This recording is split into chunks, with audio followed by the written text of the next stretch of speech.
Muy buenos días, mi nombre es José Efraín Caballero Chávez y soy estudiante de la maestría en Ciencias en Biotecnología Genómica del Instituto Politécnico Nacional. Y hoy les vengo a platicar sobre un descubrimiento revolucionario que se hizo hace un par de semanas: nucleolo en las arqueas.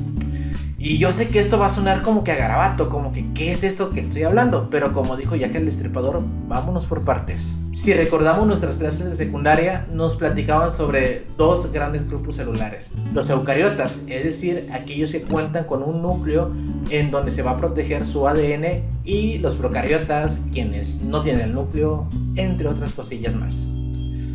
Estos últimos son, digamos, los más primitivos, que no es lo correcto, sino decir los menos derivados. Pero esto no significa que sean menos evolucionados, pues al contrario, a día de hoy siguen evolucionando y a una velocidad mucho más rápida que los propios seres humanos. Pero Efraín, yo hice mi maqueta de estas células en la secundaria y nunca más lo he vuelto a ver. ¿De qué me va a servir toda esa información? Seguramente es lo que debes de estarme preguntando, pero tranquilo que yo te lo explico en este momento. El origen de las células nucleadas y con ellas la vida pluricelular tuvo un gran debate antes de que se consolidara lo que actualmente es la biología molecular.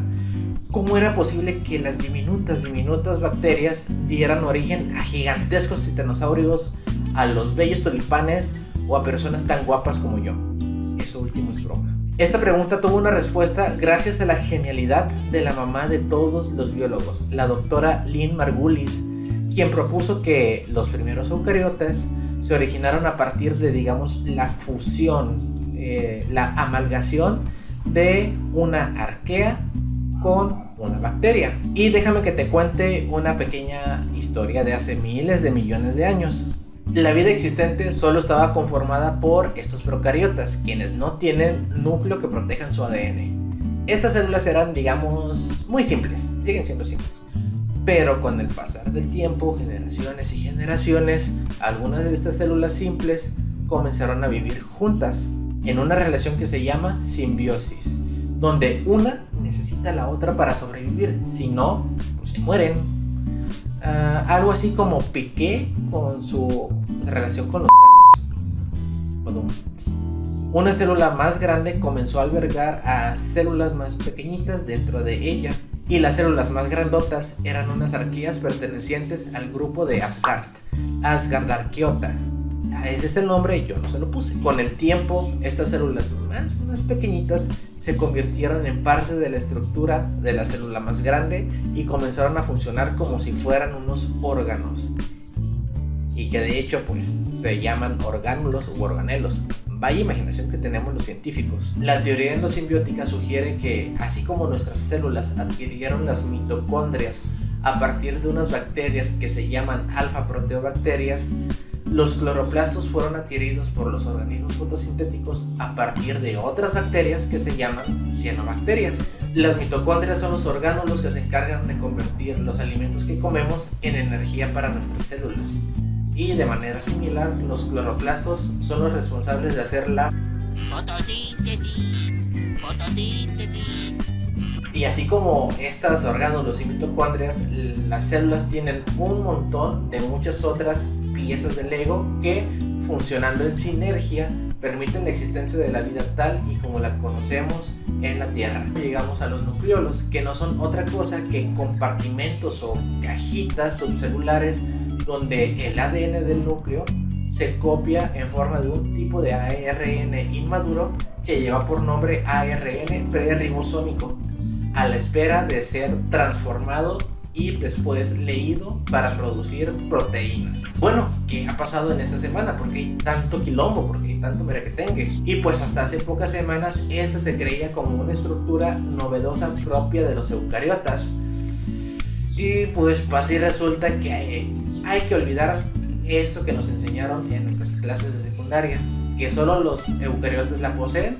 Pues ahora se detectó la existencia de nucleolos en el grupo de arqueas TAC, que es hermano de los asgardianos, vamos a decirle asgardianos. Concretamente es en la especie de arquea Saccharolobus solfataricus. Y aquí una vez más los procariotas nos dicen: quítate que ahí te voy. Este descubrimiento se realizó por medio de varias técnicas, las cuales son la microscopía electrónica de transmisión, que digamos, en vez de hacer una imagen con luz, una fotografía, esta imagen se hace con electrones. Vamos a llamarla una electrografía. La obtención de esta imagen nos muestra unos compartimentos granulares, que son los puntitos negros de esta imagen que estás viendo. Son idénticos a los nucleolos de los eucariotas. También se realizó una tinción específica para nucleolos, es decir, se va a poner un colorante en las células que únicamente va a tomar color si se coloca sobre nucleolos. Hay color en la imagen, por tanto, pues hay nucleolos. Y a mi gusto, la técnica más interesante, que fue la secuenciación de proteínas ubicadas en estas estructuras. Se compararon con las proteínas de los nucleolos de los eucariotas y se dio el resultado que son muy parecidas estas proteínas entre arqueas y eucariotas.